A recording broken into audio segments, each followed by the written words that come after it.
It was a Sunday afternoon. I was at the supermarket, pushing my cart between the shelves, when my phone vibrated.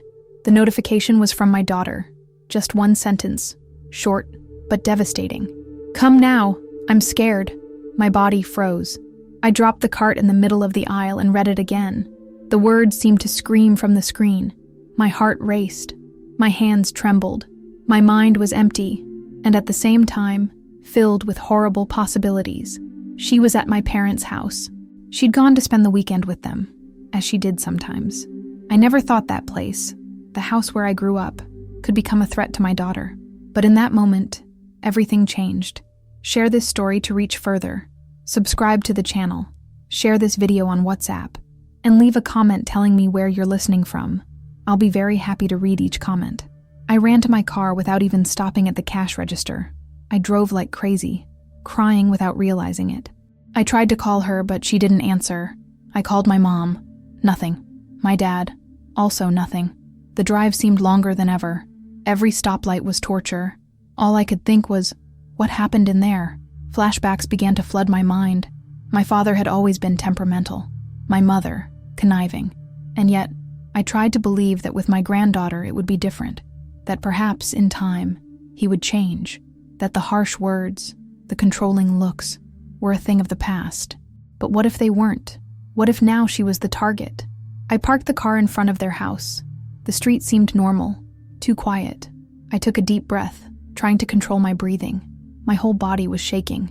When I got out, I heard a muffled sound coming from inside. Was it her? Was it my daughter? The key almost fell out of my hand. I only knew one thing. Nothing prepared me for what I would see when I opened that door. The door wasn't locked. I burst in, shouting her name. "Mia! Mia, where are you?"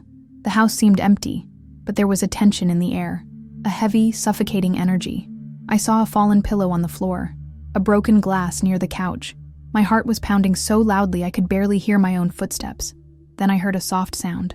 "Mom." I ran to the guest room. Nothing. Bathroom? Empty. When I reached my old room, I noticed the closet ajar. I approached slowly. "Mia?" She answered with a shaky voice. "It's me. I'm here." I opened the door and found my daughter huddled in blankets, her eyes red from crying. That image was forever etched in my mind. She threw herself into my arms and began to sob. "He yelled at me, Mom. He was so angry. I was scared." I tried to calm her down, but my chest burned with rage. "What did he do to you?" She took a moment to speak. "I just asked if I could use the Wi-Fi to call Dad, and he said I was just like you, that women here only talk when he lets them." I was in shock. My father, again, with the same emotional violence he always used on me, only now, with my daughter. I took a deep breath to keep from exploding. I tried to remain calm for her. I grabbed her backpack with one hand and held her fingers tightly with the other. "We're leaving now, and you'll never be alone here again. Never again." In the hallway, we ran into my mother. She said, "Calm down. It was just a misunderstanding." I didn't answer. I just looked into her eyes and saw what I already knew. She knew. She knew about the outburst. She knew about the screams. She knew about the fear. And she chose to remain silent. Again, the same omission as always. The same complicit silence. I just walked straight past, Mia beside me without saying a word. We got in the car. She cried silently. So did I. I called my husband and asked him to meet us at home. The road back was silent, but every kilometer we traveled was a weight lifted from our shoulders. I knew that what had happened in there was just the tip of a much larger iceberg, and this time, I was going to see it through. We arrived home, and my husband was already at the door. When he saw Mia's condition, he immediately knelt down. "What happened, daughter?" She hugged him tightly, unable to speak. I simply said, "It was my father." His expression changed, not with surprise, but with confirmation. He knew this day could come. We just never thought it would come so soon, or so strongly. I put Mia in the bath and made her something light to eat. Meanwhile, I sat with my husband in the kitchen and told him everything. Every word, every gesture, every scream. He listened silently, his fists clenched and his jaw set. "Do you want me to go over there?" he asked. And for the first time, I said, "No, I want to do this my way." We were silent for a moment, and I realized I was shaking, not just with anger, but with recognition. Because in that moment, everything I thought I'd overcome came back. My father's screams, the fear of speaking up, the feeling of being wrong for simply existing. He hadn't changed, ever. And now it was starting all over again, only with my daughter. I decided not to sleep that night. I sat beside Mia's bed, watching her breathe. Every movement of her chest was a reminder. I am responsible, and I will not repeat my mother's silence. I will not wait for her to get used to it. I will not teach my daughter to keep quiet to maintain the image of a family that has never been safe for anyone. The next morning, I called my mom. She answered with that dry, defensive voice. "You guys left and didn't even let us talk." I was blunt. "I don't leave my daughter in a place where she has to hide in a closet." Silence. Then she said, "Your dad was just nervous, that's all." I laughed. A humorless laugh. He's always nervous, and we always pay the price. I hung up without giving any more excuses, because from that moment on, my priority had a name, Mia. And if protecting her meant breaking up with the person who brought me into this world, then that was it. Because when someone hurts your daughter, you don't forgive out of habit. You protect, and I was ready to face whatever came. But now, with my eyes open, for the next few days, Mia slept cuddled up to me. Even when she didn't say so, I could see in her face that something had changed. A new fear, a tension in her body, a wariness that wasn't normal for a 14-year-old girl, and it destroyed me inside, because I knew exactly what it was. I grew up with that same fear, and I never wanted her to carry it too. I tried to talk to her, little by little, without forcing it. One day she looked me in the eye and asked, "Why did he say I'm just like you?" He said that in anger. That tore me apart. I took a deep breath and said, "Because when someone doesn't like seeing a woman who talks, who thinks, who feels, they try to keep quiet. But you don't have to keep quiet, Mia. Never." She was quiet for a while.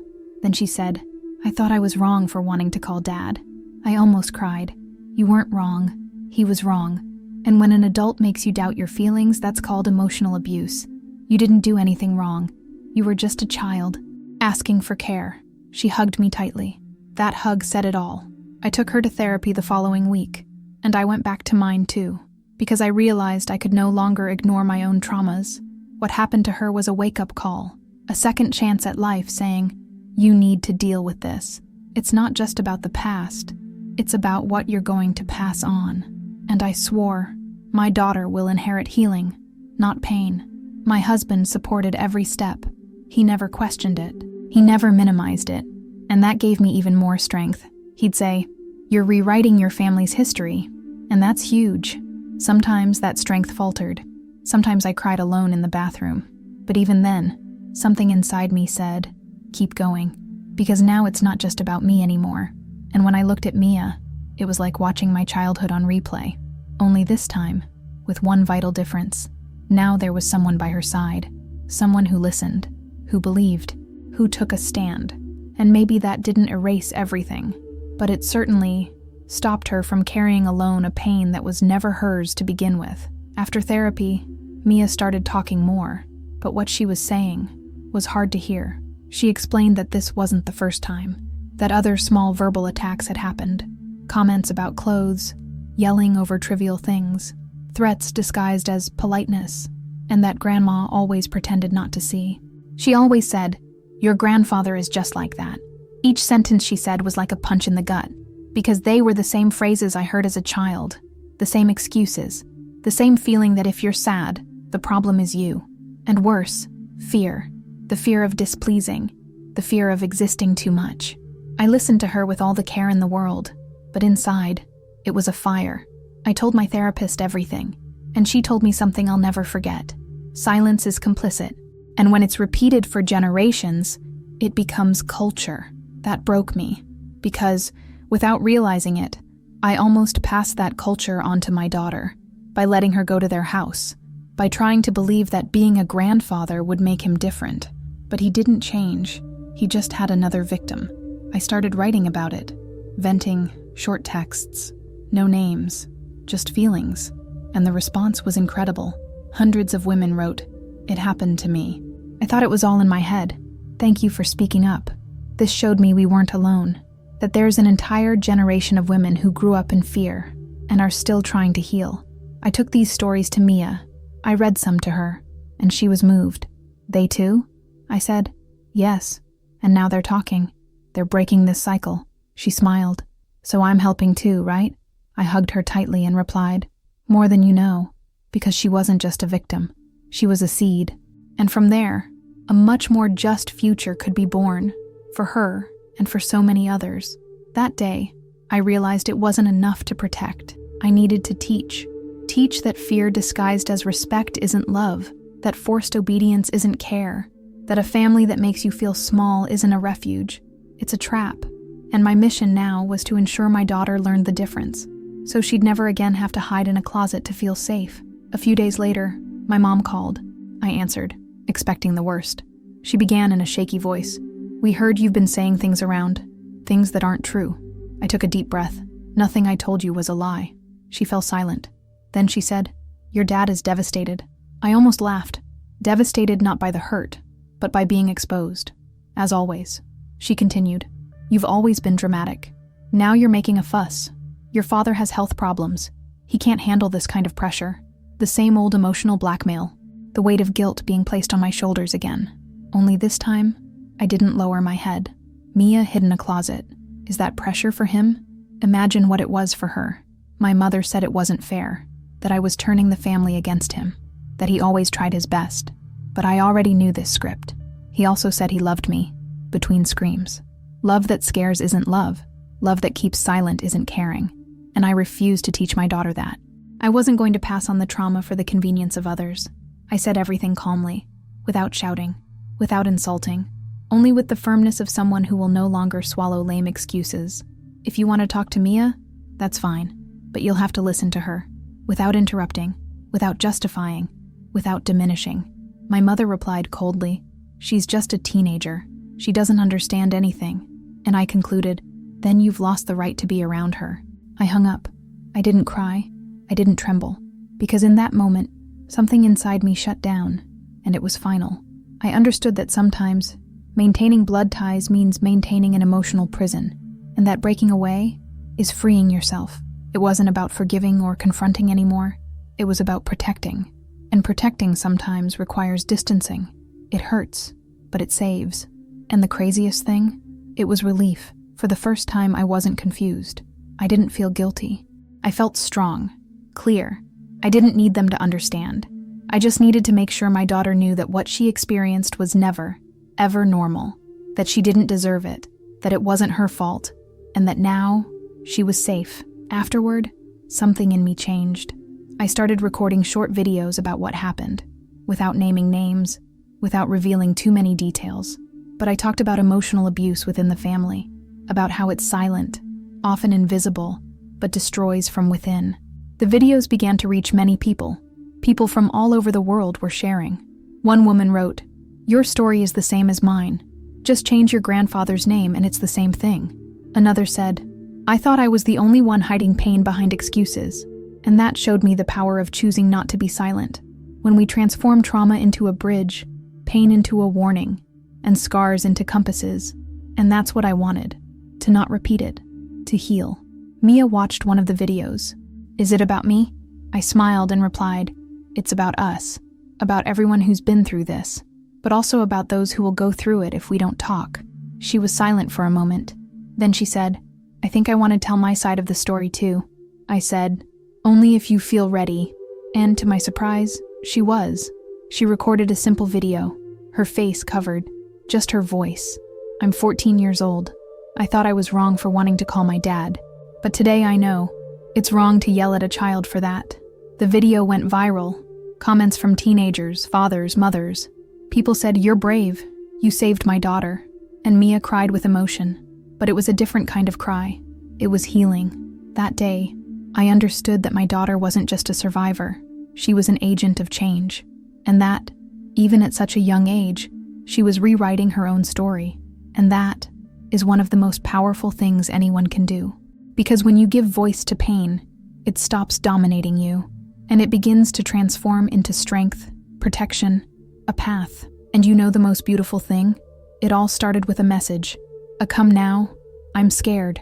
A phrase that could have been ignored, that could have been downplayed, but it wasn't. And because of that, we were able to break a cycle, an old, dirty, heavy cycle, but one that won't be passed on to the next generation. because now the truth has a voice. After the videos, I started receiving invitations to speak at events, small gatherings of mothers, support groups, schools. I went to a retreat with other women who had also broken away from abusive families. Each story was a mirror, each tear, a confirmation that we are not alone, and that saved me again. At one of these events, a woman said, "My father said that shouting was teaching, and my mother said that silence was respect." I saw myself there. So many of us grew up hearing this, but what we really learned was to silence ourselves, to obey out of fear, to smile when we wanted to shout. And now, it was time to unlearn and relearn another way to love. Mia started hanging out with a group of teenagers with similar experiences. At first, she was shy. Then she became more confident. Today, she has friends who understand her, who know what it's like to be afraid in your own home, but they also know what it's like to resist. She writes letters to herself. "You are worthy. You are strong. You are more than what they said about you." She taped one of these letters to her mirror, and every morning, she repeats it out loud. At first, it was just an exercise. Today, it's a ritual of reprogramming, of reconstruction, of emotional shielding, because the world is still cruel. But now she has shields, tools, a voice, and I never had that at 14, but I'm seeing it being born before my eyes. These small victories are everything. A confident look, a fearless smile, a teenager who doesn't lower her eyes when she's contradicted, because she knows that disagreeing isn't disrespectful, that feeling isn't weakness, that existing with determination isn't rebellion, it's survival. And on this path, she goes further than I ever did. And it all began with courage. Mine, to listen, hers, to speak. And today, what was once pain has become a bond between mother and daughter that isn't based on control, but on trust. Because when you embrace a hurt girl, she grows into a whole woman, and no one will ever take that away from her. One day I received a letter. It was from my mother, handwritten like she used to do when I still lived with them. It said, "You overreacted. You destroyed our family." There was no apology, just subtle accusations hidden beneath pretty words. And in that moment I understood. They weren't sorry. They were just offended that they'd lost control. I showed the letter to my husband. He asked, "Do you want to respond?" And I said no. She didn't write to listen. She wrote to free herself from guilt. And that's what so many people confuse. Regret isn't about feelings. It's about attitude. If there's no change in attitude, there's no forgiveness that can last. And I wasn't going to teach my daughter to accept empty apologies, not even from her grandparents. Later, Mia found the letter in the kitchen. "She sent this?" I nodded. "She didn't apologize," she said. "Nor will she," I replied. "And that's okay. We don't need that to move on." And there, I saw a girl growing with clarity, knowing that true love doesn't require us to accept being hurt without consequences. I knew there was a risk, the risk of appearing radical, of being called ungrateful, crazy, a rebellious daughter. But for the first time in my life, that didn't matter, because now I wasn't just a daughter, I was a mother, and protecting my daughter was more important than pleasing the narrative of those who always wanted me small, submissive, and silent. We grow up hearing that family is everything, but no one teaches us that family also has to deserve space in your life, that the title of father or mother cannot be an excuse for hurting, and that being a grandparent doesn't erase old mistakes, much less new ones. Saying it's family can no longer be synonymous with immunity. The truth must apply to everyone. And the truth is this: when your presence represents fear to a child, you've lost the right to be called home. And it doesn't matter the surname, the blood, the bond. What matters is what you do with the love you claim to feel. And in that home, love was always conditional, violent, suffocating. And now, it was no longer allowed into our lives. Time passed, and with it came small, but profound changes. Mia started smiling more again, playing freely, expressing herself without fear of being called over the top. One day at breakfast, she said, "Mom, do you notice I'm different?" I smiled. "I see. You're more yourself," she replied. "It's because now I don't have to hide myself anymore." That sentence broke me inside. How many children grow up hiding? And worse, not from the outside world, but from within their own homes, hiding feelings, opinions, pain, just to maintain peace. But peace that depends on your silence is not peace. It's prison, and my daughter will not live imprisoned by expectations that aren't hers. With the support of therapy, we began to revive small traditions of our own, cooking together, walking while listening to old songs, writing letters to each other. Small gestures that created an even stronger bond, not as a controlling mother and obedient daughter, but as two women building trust, brick by brick, word by word. One day she handed me a letter, for when you doubt you're doing the right thing. It said, "Mom, you protected me from a place I didn't even know was dangerous. You listened to me. You stood by me. That made me strong. And if I ever have a daughter, I want to be like you were with me." I cried so hard, because deep down, all I needed was to know that. The pain wasn't erased, but it was transformed, and that's even more powerful.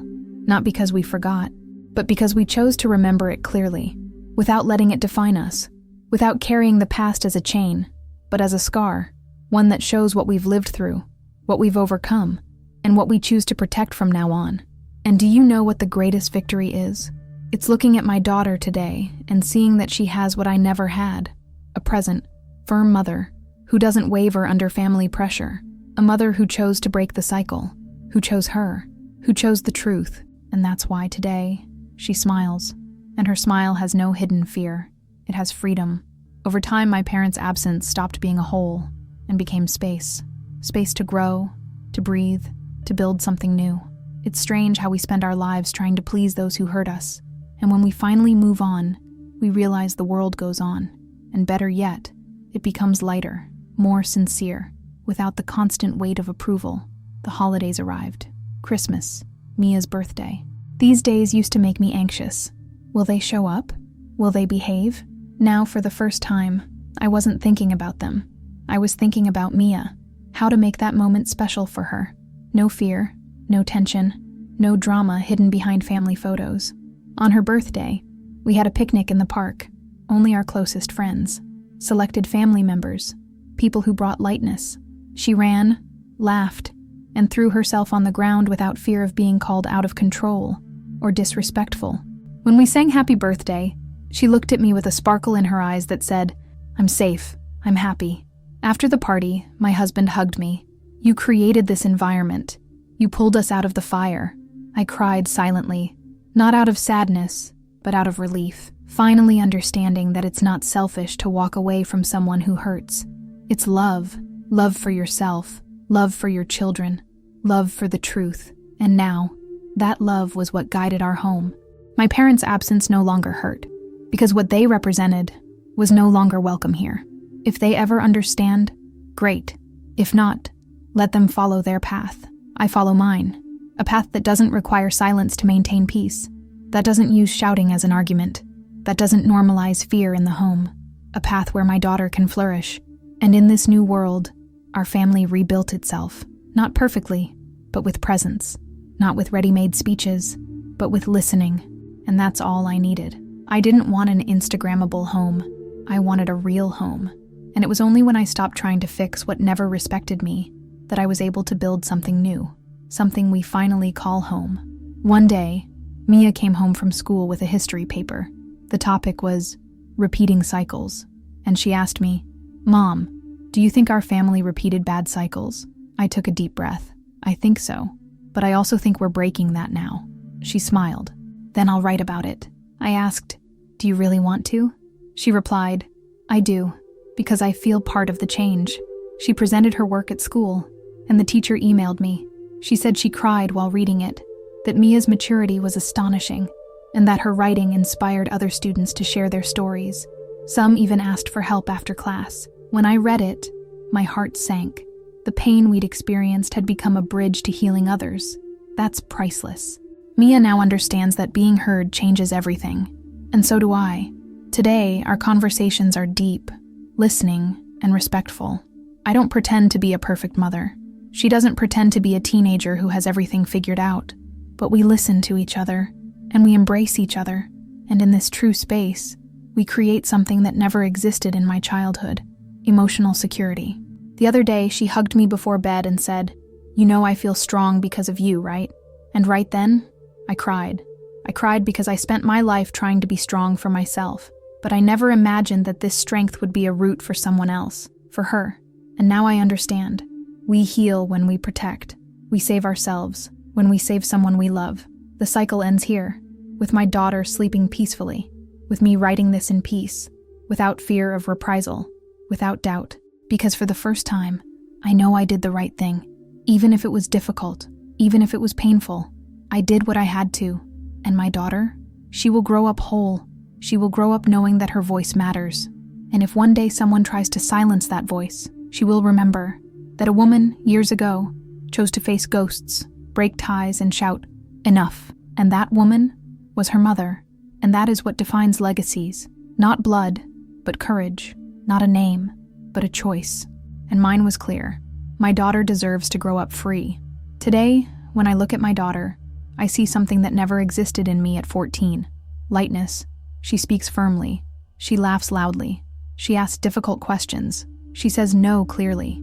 And all of this moves me, because her every gesture is living proof that the cycle has truly been broken, that what began as fear has become freedom. Sometimes it still hurts to remember the closet, the message, the despair. But I also remember how all of this became a turning point. From pain, movement was born. From trauma, courage was born. And what could have been another silence became a scream that didn't destroy, it rebuilt. And there's no going back, because once the truth is spoken, it echoes. Today, my daughter calls me my best friend, and I smile, not out of vanity, but out of gratitude, because she knows she can trust me, that she won't be disbelieved, that she'll never have to hide in a closet asking for help again, because now she has a home, a real home, where listening isn't a favor, it's a foundation. My father remains silent, my mother too. And you know what? I don't expect anything from them anymore. Peace didn't come from their apologies. It came from my choice to stop begging for something that would never come. It came from the strength to say enough and maintain it. It came from the daily construction of a safe environment. And today, that environment exists. It's here, within us. If you've made it this far, know this. The pain you've experienced doesn't define you, but what you do with it defines who you become. And if no one has ever told you, I believe in you. Your voice matters. You deserve more, and you can start something new, even if you're scared, even if you cry, because sometimes all we need is someone who chooses to be by our side. If this story touched your heart, share with someone who needs to hear this right now. Subscribe to the channel, activate the bell, and don't miss the next videos. Comment below, where are you listening from? I read them all with love, and remember, no longer hides. Your truth is your power. See you in the next video.